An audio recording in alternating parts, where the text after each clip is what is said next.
And now, live from Level 5 Productions on the island of Milleronia, it's The Larry Miller Show.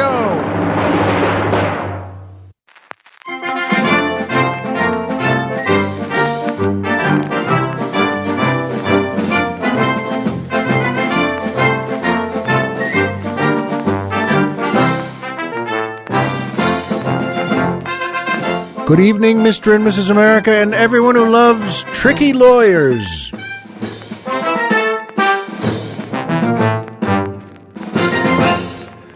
Hi, folks, and welcome back to the Larry Miller Show. I'm Larry Miller, but in a way, aren't we all?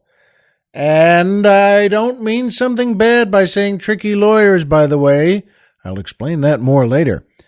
But it makes me so happy, Colonel Jeff and I, and, our doggies here at the house, and my wife are off on, we're on Milleronia again, and I love it here. It's just really terrific. And by the way, you should know that, spring is coming up on the mainland, and everyone really, picks new clothes and gets all set to fall in love and things like that. But we don't do that on Milleronia because the weather is always gorgeous. Yes, I create the weather, and yes, I insist that it always be the way it is, but it's terrific, it's beautiful, so it's not as if we wait all year for the weather to be great. We wait until I say it's great. And that may sound a little fierce to you, but that's the way it is. After all, the island's name is Milleronia, and I'm Miller. And, Colonel Jeff's code name is Onia. At any rate, though, it's just gorgeous here, just wonderful. And we don't have spring training for sports because, once again, it's always beautiful here. And, they're not our kind of sport either, though. I mean, there's, March Madness in basketball now on the mainland, but that's never interested me much. And, I like the things we do. I like the things that, our board of directors thinks about here on Milleronia. And by the way, the board of directors is, mainly me. And so I am the board of directors. In any case, it's great to be back.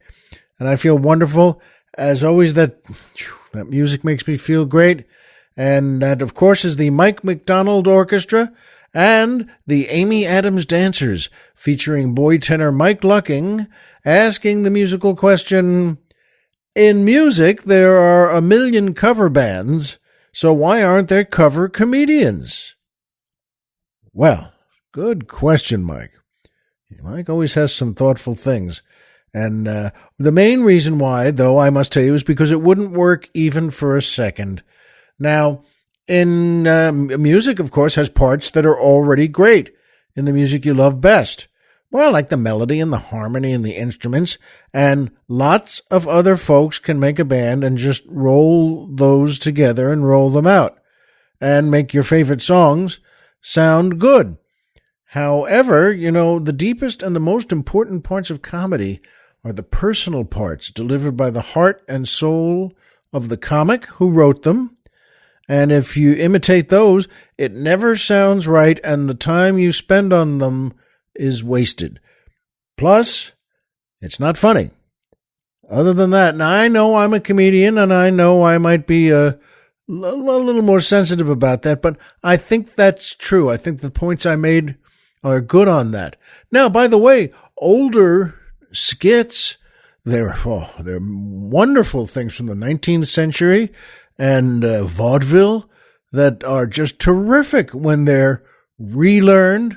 Good Lord. I mean, I've thought before about doing the famous Abbott and Costello's Who's on First routine. Oh, so many of their stuff is just great.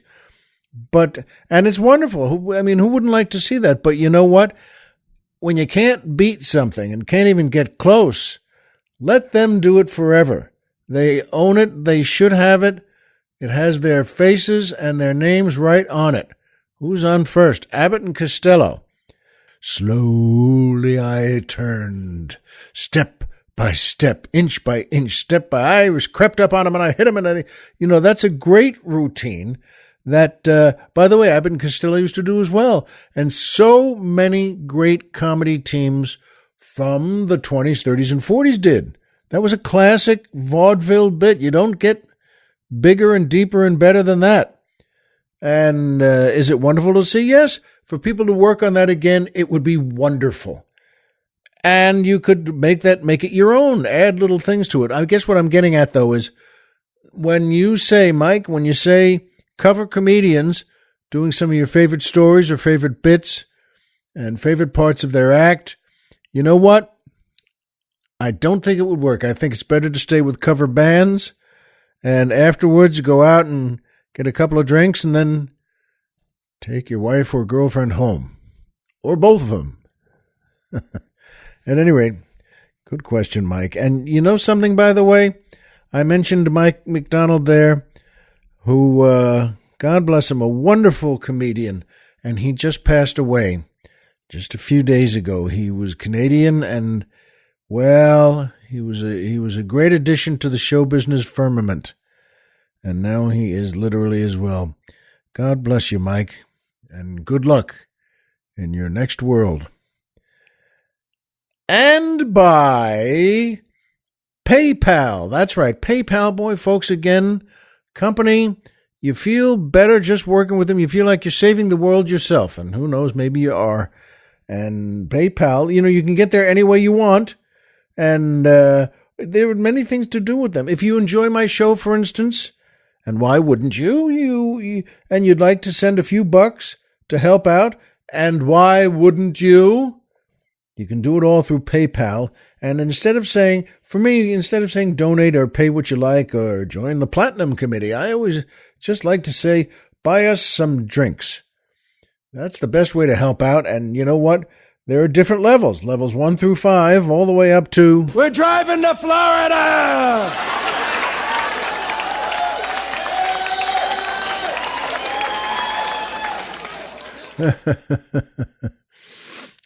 That makes me laugh, too. And I know I wrote it and I perform it, but you know what? That's pretty good. And that fella yelling, yes, well, he belongs on Milleronia himself, and not in a volcano. Unless, of course, he's a wiseacre. In any case, folks, every little bit you send helps us keep the old leg lamp lit. And thank you to everyone who's contributed already. What you do is you go to PayPal any way you want. You can get there on a computer, on your cell phone, on your anything you have that's electronic. We'll get you right to PayPal. But don't bother with that. Let us do it for you. Go to our website, and we'll take you there. We'll just get you there. What you do is you come to our website, which is, of course, LarryMillerPodcast.com. Who's on the Mountain? Tom Mix. Oh, I'm sorry. I should have had the fish. But you know what, folks? It's great to let us take you there. You press our banner. You click the banner on our website that says PayPal. Then go take a nap in your lazy boy chair. You don't need even to put a ball game on. Just put a magazine over your face and tilt that chair back and enjoy your life for once in the day, okay? But do that. PayPal means a lot to us, and so do you. And that brings me to my favorite part of the show, the joke of the week. Oh, boy. And I love this, too, as I've said, because it needs to be said again and again. There's no better gift than to pass on humor and receive humor and to just love comedy, and nothing better for that than a joke. So you know what? As always, if you like this joke, the Colonel and I do, but if you like this joke, pass it on to friends, family, loved ones, and it'll keep, the world of comedy going strong. And this is pretty good. It's there's a young blonde mother who's in her house cooking dinner, and she's got pots and pans all over the stove, and she's cooking 15 different things. And her daughter comes home from school looking a little sad, and her daughter's blonde too. And the mother says, what's wrong, honey? You look a little down in the mouth there. What's wrong? And her daughter says, Mom, why is it that, everyone thinks blondes are dumb and always says things and makes fun of us. And the mother says, you know what? I'll explain it to you right now. And takes her fist and knocks on the stove just.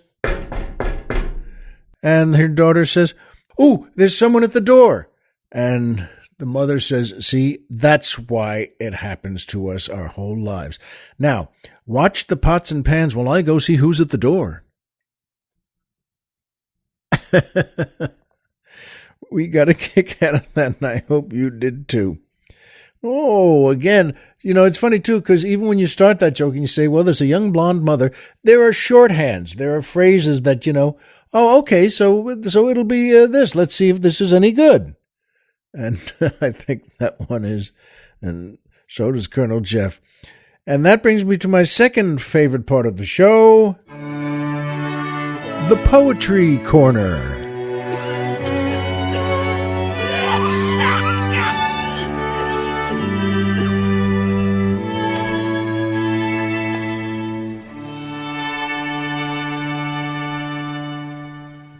That's beautiful. And that fella's cough isn't getting any better, though. Still, the music is fantastic. This is a lovely poem by the great Edgar Allan Poe. Edgar Allan Poe was 1809 to 1849 he lived. He's one of those fellas who had great creative talent and didn't live that long. That's only 40 years, but, a great poet. And he was certainly known for his tales of mystery and the macabre. And he was one of the first to write short stories, by the way. That's interesting in American literature. He's also regarded as the inventor of detective fiction. So all of those things that I love, and I hope you do too, well, it was started and really moved forward by the great Edgar Allan Poe. And, by the way, he was the first well-known writer in America to try to make a living just as a writer. That hadn't happened till Edgar Allan Poe. It didn't work out that well for him. He died in poverty, but he was trying the whole time. And this is one by him called A Dream by the great Edgar Allan Poe. In visions of the dark night, I have dreamed of joy departed, but a waking dream of life and light hath left me broken-hearted. Ah, what is not a dream by day to him whose eyes are cast on things around him with a ray turned back upon the past? That holy dream, while all the world were chiding, hath cheered me as a lovely beam, a lonely spirit guiding. What though that light through storm and night so trembled from afar? What could there be more purely bright in truth's day star? Isn't that lovely? A Dream by the great Edgar Allan Poe. And I hope you like it and pass it on. And that brings me to my third favorite part of the show, the Magic Movie Moment, MMM.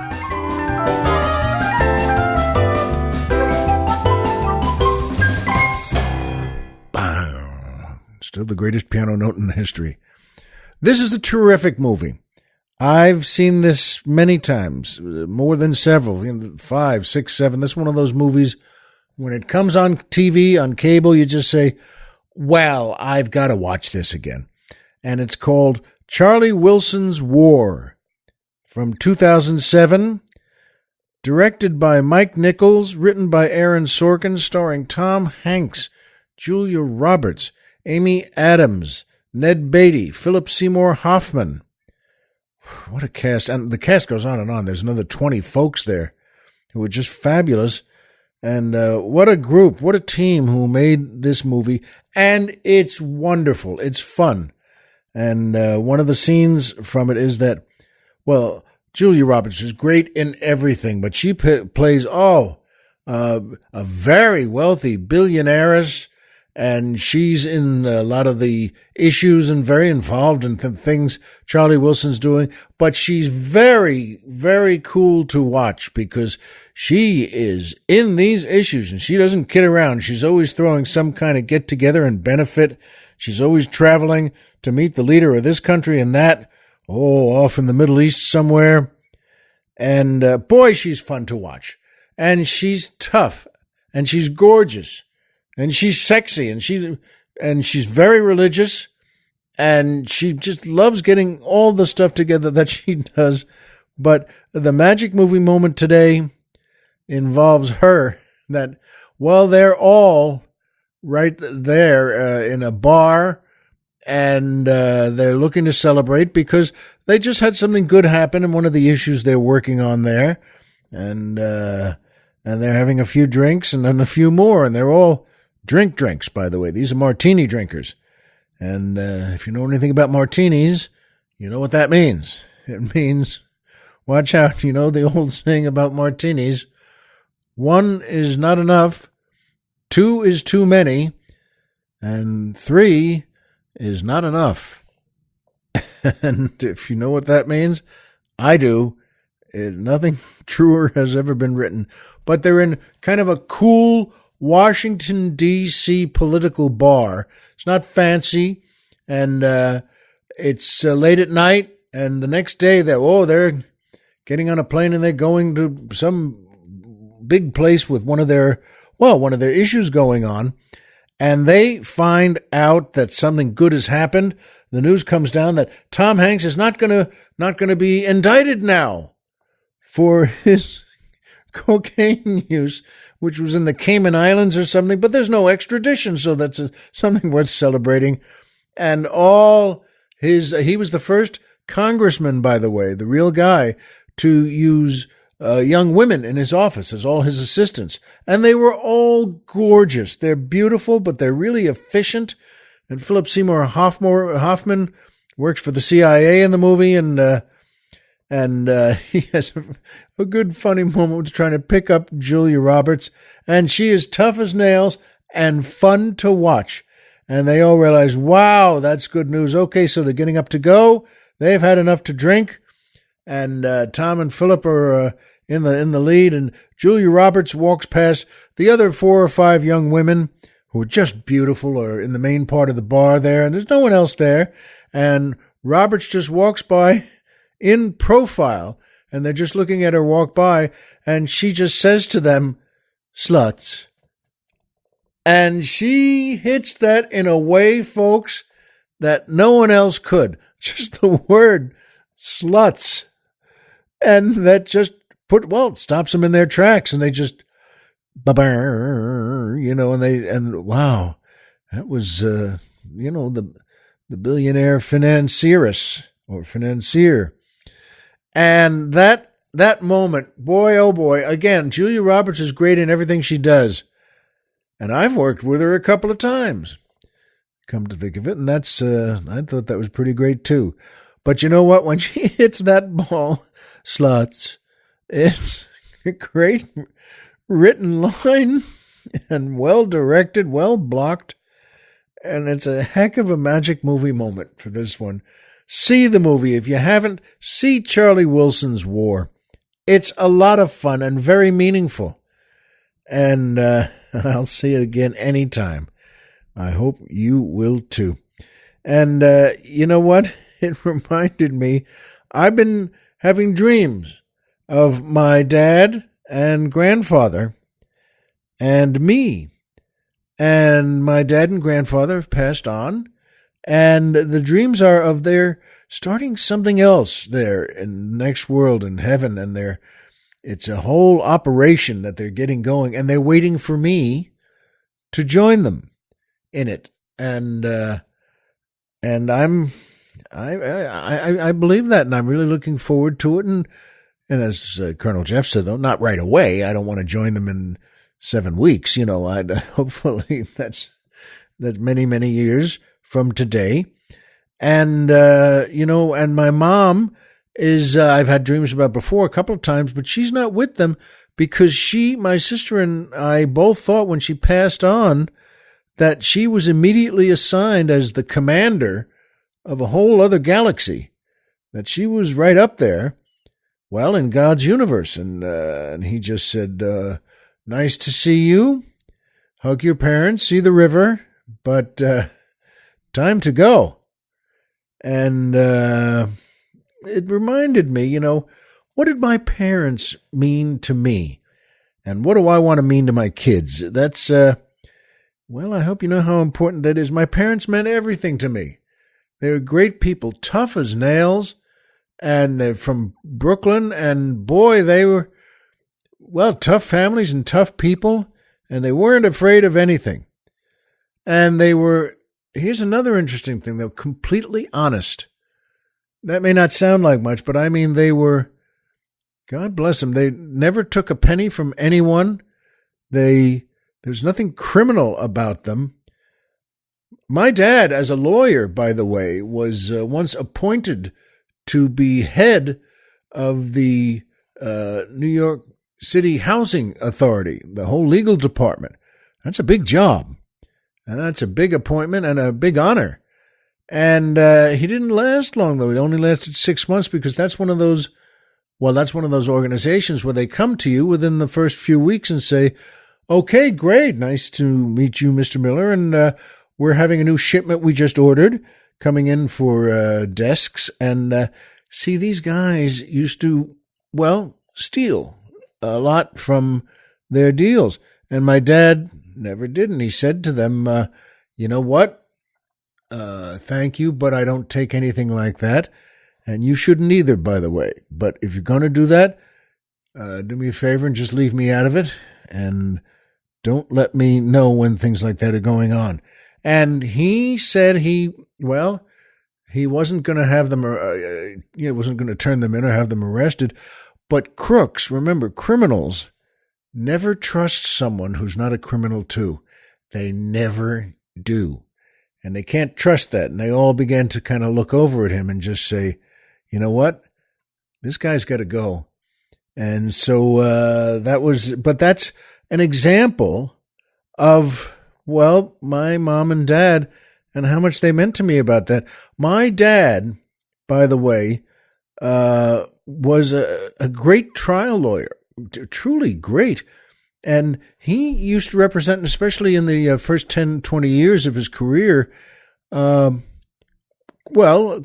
He would, not big time ones. They were big time, but my dad would say to them that he would represent them for free. And these are, well, local mob guys in New York. And he represented them for free. And he always got their sentences somehow. He always knew how to have them reduced.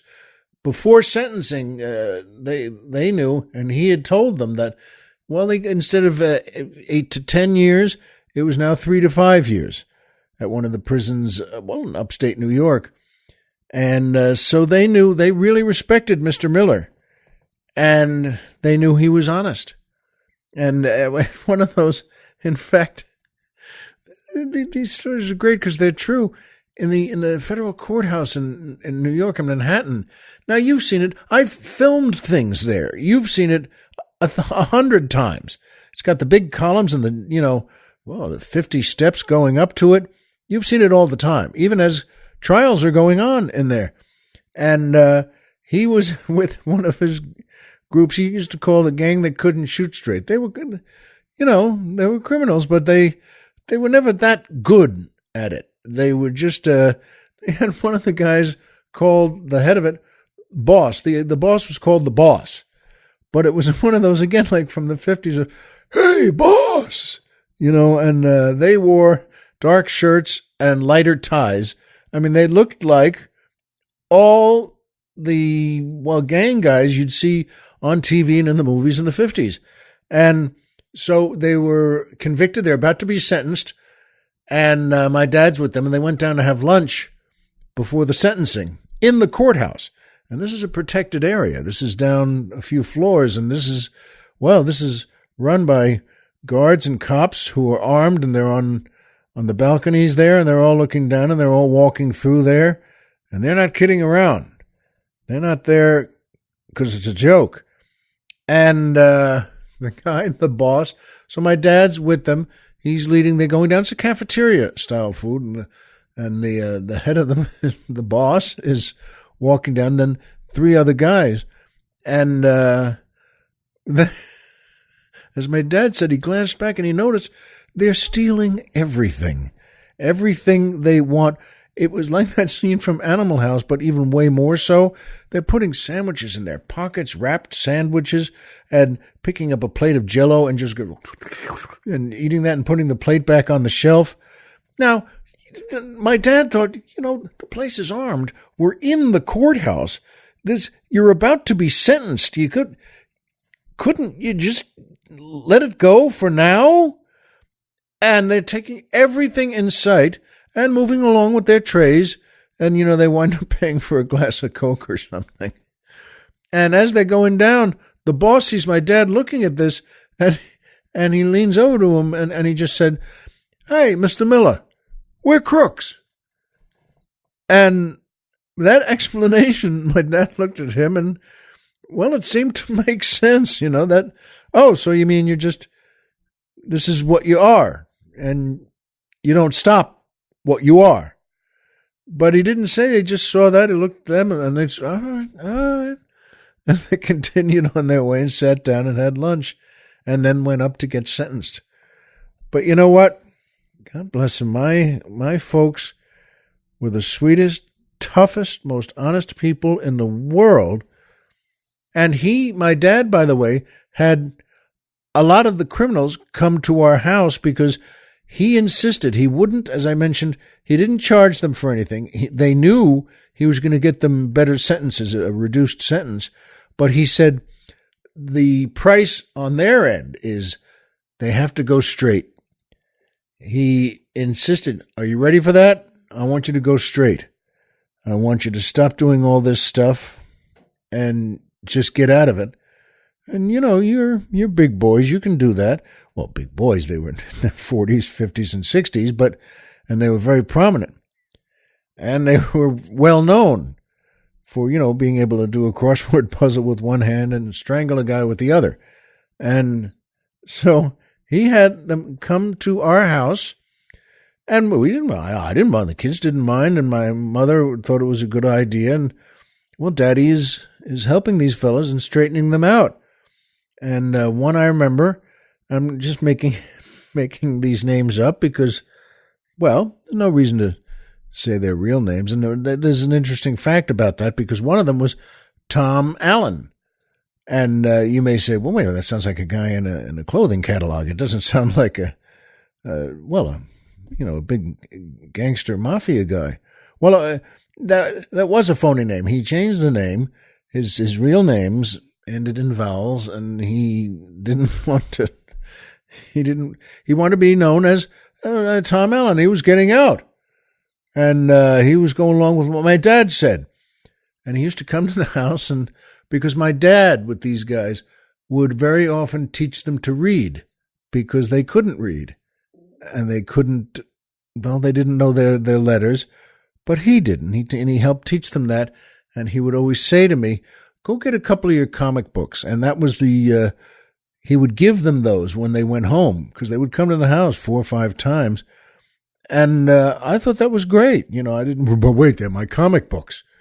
That's a new Green Lantern, but I didn't care because I just quietly did that with them because it was helping to teach them to read. And Tom was, boy, this was a tough guy. And he looked it too. He made Luca Brasi look like Pat Boone. And, okay, so when you glanced at him, this is not the guy you wanted to say, I don't have the money today. This is not the kind of thing you wanted to say. And Tom decided he wanted to be a poet. So and again, who's going to tell him no? And he would write these stanzas of poems, and I thought they were great because he wrote them by hand, and they all rhymed. Well, remember, I was a kid. And I didn't know one thing from another. I just said, wow, that's great. And they rhyme. To me, that was a big thing. And so he gave me one once, And he didn't charge because he was normally charging people $10 per poem. And whenever he'd go to work, you put work in quotes, by the way, whatever he was doing, had done or was about to do, each of the guys would buy one of his poems for $10. Now, what happened right after that? Take a guess. But nobody ever refused buying the poem, and he gave me one. And he came, I remember one day he came, and he had a transistor radio in his shirt pocket. You may remember that style, that look from 61 or so, or 62. And he had it in his pocket, and a shirt pocket. And I said, wow, that's great. What is that a transistor radio? I thought everything was terrific, because to me, everything was like James Bond. If I saw a transistor radio, I thought, wow, that's like James Bond. I don't know how I thought of that, but I did. And Tom said he took the radio out of his pocket with these hands that were, again, like, God bless him, they were like Andre the Giant. And he said, you want it? I said, oh, I don't know if I should. He said, no, this is all right. He said, I was on the street on the corner there with a couple of my men, and this truck, a big transistor radio truck, comes by. But the driver was, he was being chased, and he didn't, he was nervous, so he kind of hit up on the curb with the tires. Well, you know something? Those doors in the back flung open. This is a 40-foot truck, and the cases came out with all these radios in them. And luckily my men were there. I said, whoa, let's go catch that guy and tell him, he lost all his radios there. But he was already far away, and the guys chasing him, well, they were chasing him. And so my men, just got all the cartons of the radios and put them up onto the sidewalk there. So I got thousands of them now. So this one is yours. You know what? I was so thrilled. That's unbelievable to me. And later that night, my parents said to me, oh, what's that? Where'd you get that? I said, well, Mr. Allen gave it to me. And they both stopped and looked at me and said, hey, what? And I said, it's okay. It's fine. It's nothing, stolen or anything. I mean, and I told them the story, and my mom said to me, because my parents are from, well, they were as tough as they could be. And my mom said to me, wait a minute, are you telling us these fell off a truck? And I said, yeah. And it was so good, because she kind of, tears filled her eyes, and she came over and hugged me, but it was with a smile. And my dad also kind of rubbed my head. And see, to them, my mom said to my dad, remember when we first heard that and believed it too? And from their childhood, and he nodded and smiled, and that's what they were so happy about, that their son had just heard for the first time, no, these fell off a truck, and bought it, believed it, and I said, what? But I trusted them, and they said, yeah, you'll have to give it back. And, oh, why? But I knew they would always guide me right. And my dad saw Tom later at his next visit, when he was teaching him to read. And my dad saw him and just said, did you give this to my kid, to Larry? And Tom said, yeah, why, what's up? Yeah, wow, he liked it. He really liked it. And my dad said, did you tell him they fell off a truck? And Tom laughed and, oh, he bought that, huh? My dad said, yeah, it was his first time.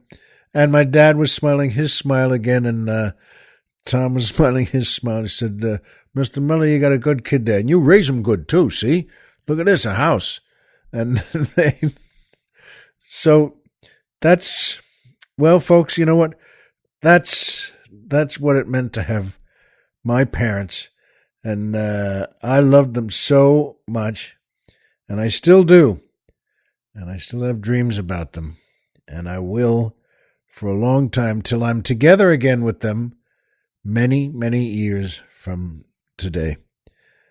I hope you feel the same way about yours and know the same things, because you and I know a lot of the same things. We know that Homer is Homer and Pluto is a planet. So remember, folks, as always, if you walked out of bed today and had a job to go to and a home to come back to and someone there who cares about you, folks, the game's over and you've won. And that's sure true today, with or without a transistor radio. Be well, and we'll see you here next time.